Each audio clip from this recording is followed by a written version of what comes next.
About yourself, just as a bit of stage setting. You have been serving different parts of society since the very beginning of your career. I understand that you started your career as a policewoman, so in law enforcement. Is that correct? I actually did, yeah, I did work for 25 years, and I served in operational units of the police. So having to deal with serious crimes, homicide, rape, all kinds of crimes against dignity, I very quickly noticed that just catching the perpetrator was not enough. Those persons who are victims of those crimes required further help.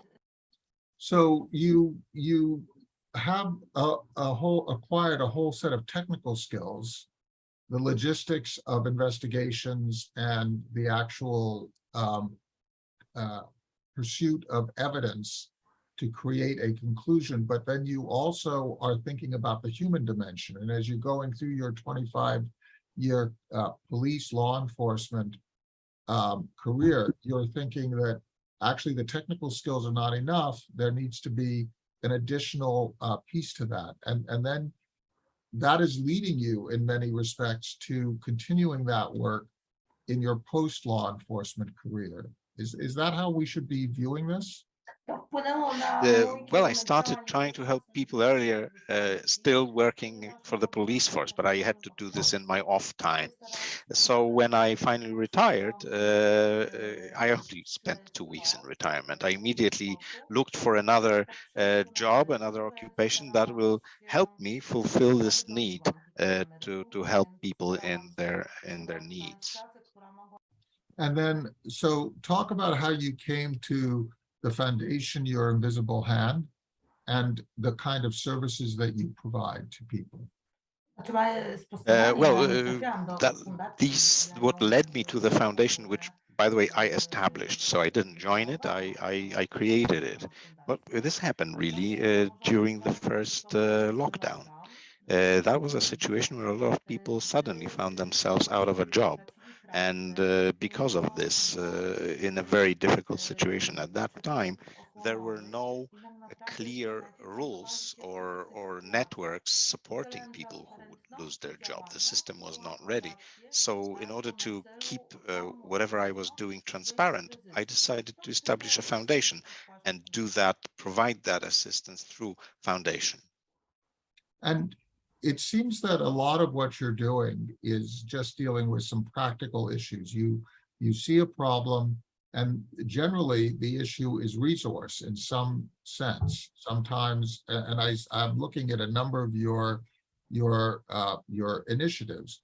I see initiative about bread. I see initiative about toys for children. I see some initiatives that are localized by location, and some are more general. Could you describe some of your practical programs so that we understand the texture of what you are providing? Basically, from day one of war in Ukraine, we very quickly shifted to mobilize and get organized to provide as effective as possible help for Ukraine and refugees from Ukraine. We operate on 3 planes. So the first plane of our operation is a grassroots movement, which is based on social media. There are 25,000 on social media, and these are very, very direct things that people do for other people. Something like get clothes for somebody in need, get them a refrigerator because they need one, get a job. So this is like the first thing that we do. We get this, we run this platform that provides on social media contact. But one of the goals that we achieve is not just aid, but it also teach people empathy and the way of looking differently at the other person. That leads us to the second plane, which is all the activities that we carry out in Poland. And there is a whole range, let me enumerate. So, for instance, we organize projects and activities that get people involved in helping others, irrespective of their race, nationality, or creed. there is an action which is called important because they need, important because we provide help. Another way we act, we reach out to schools, usually primary schools, elementary schools, and high schools. One of those activities we called soft toys to the border. There was a huge number of children who were stuck on the border, stressed, tired, cold, crying, and the idea was to give them toys, often without parents.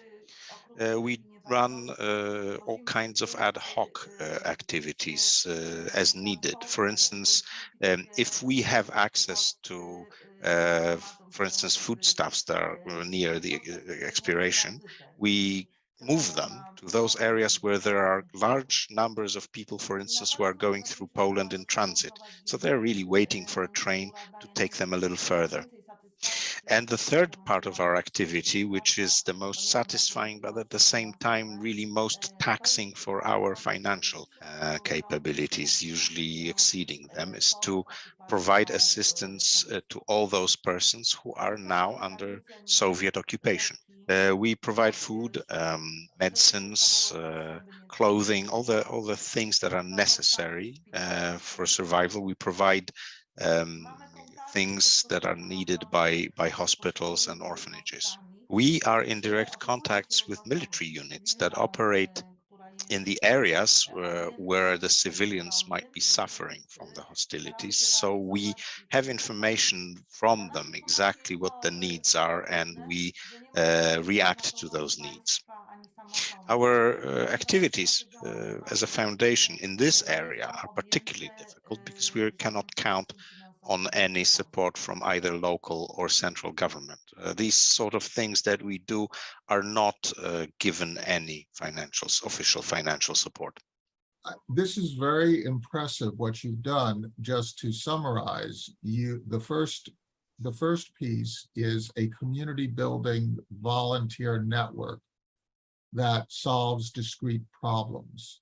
The second piece is transactional, also solving discrete problems, moving resources to where they are needed, whether they are toys or whether you're talking about money. You're solving discrete problems, and it's so impressive that you look at time basically as a finite resource, and you quickly respond to a need. You identify a need, you respond to a need, you get it done, and you move on to another need. And the third piece is that beyond the Polish borders, you're moving beyond and identifying needs into Ukraine. And you are also, in a very transactional way, identifying that need, figuring out how to fund that specific need, doing it, and moving on. Am I understanding what you're describing here? It's very impressive.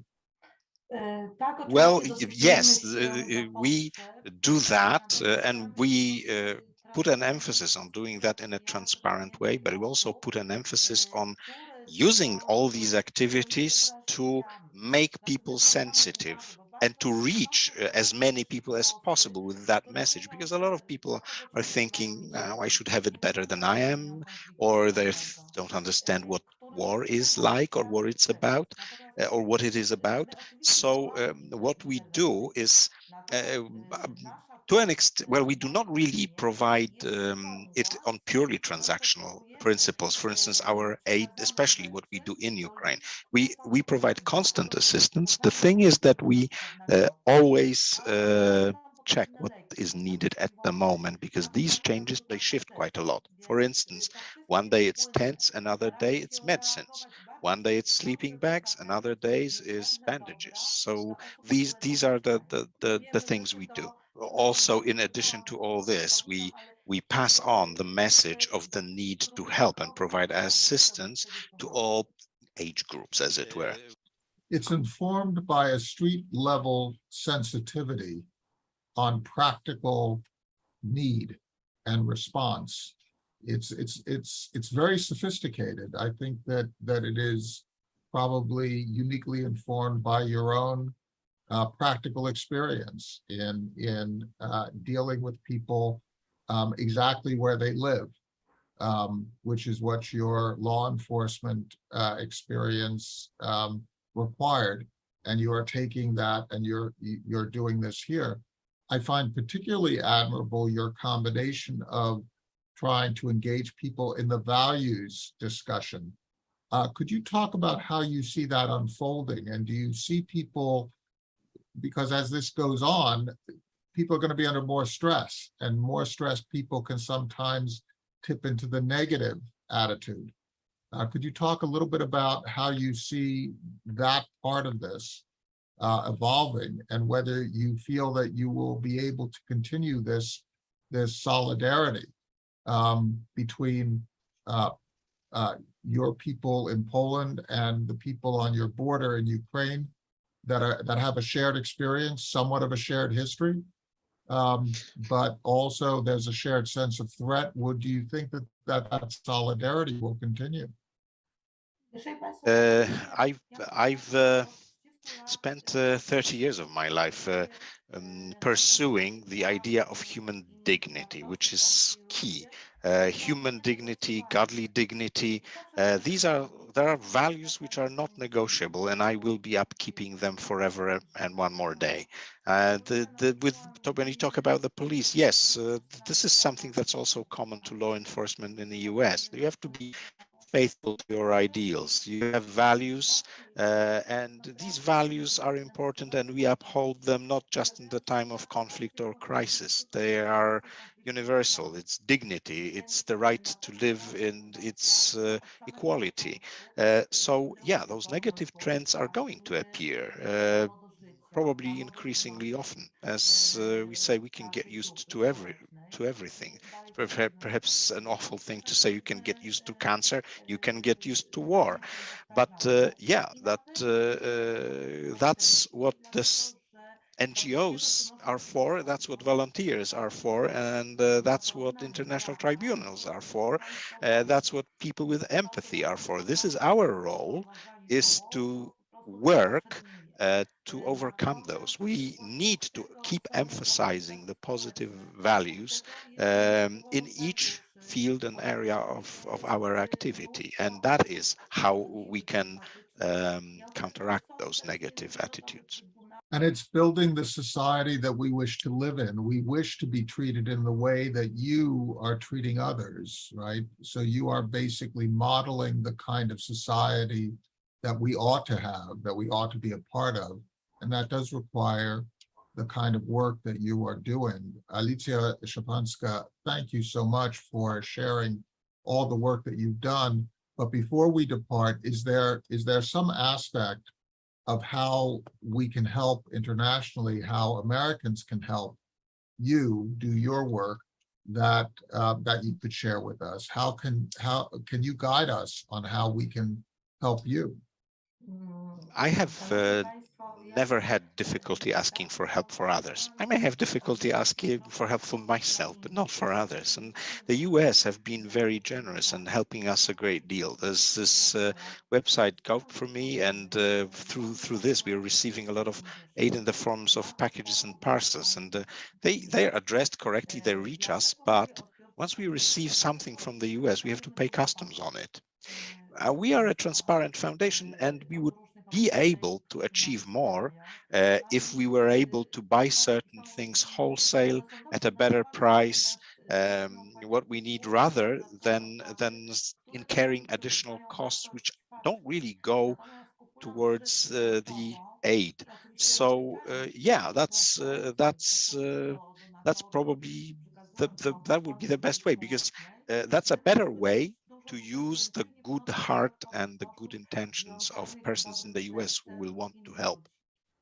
So more donated money than goods would be more efficient, and also arrangements that would give you access to wholesale. So in addition to donations of money, but also anything that would keep your costs down would be very helpful. Am I understanding that correctly?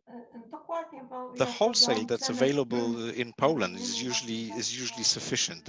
I'll give you an example. An American civilian who buys 5 pairs of socks and sends them over here in a parcel spends as much money. It's the amount of money that they spend. We could go wholesale in Poland, buy 20 pairs of socks, and that's without counting postage and customs. So yeah, that's but there are other kinds of aid and support, and this is something I wanted to mention because it's for the first time under the patronage of the president of the city of Kraków and under the support of various people of art and culture in Kraków. We're going to have a charity auction. It's going to take place on June 18th at 18 hours Polish time, so it'll be in the morning in the US. And well, it's like we're not asking for money for nothing. We're selling things that are, many of them are objects of art and craft that can be bought. They were donated to the foundation, and the money goes to the purposes of the foundation. So I wonder if you were able to transmit it perhaps in the US. That would be interesting. We will do that through our social media and other means. We will try to help in any way that we can. Alicja Szczepańska, thank you so much for sharing your work with us, for telling us how we can respond to the needs and for emulating for us, for being an example for us for how we should conduct ourselves. It's so appreciated. Thank you. Thank you very much. I'm very much moved by these words and by your offer of help. Thank you. Thank you.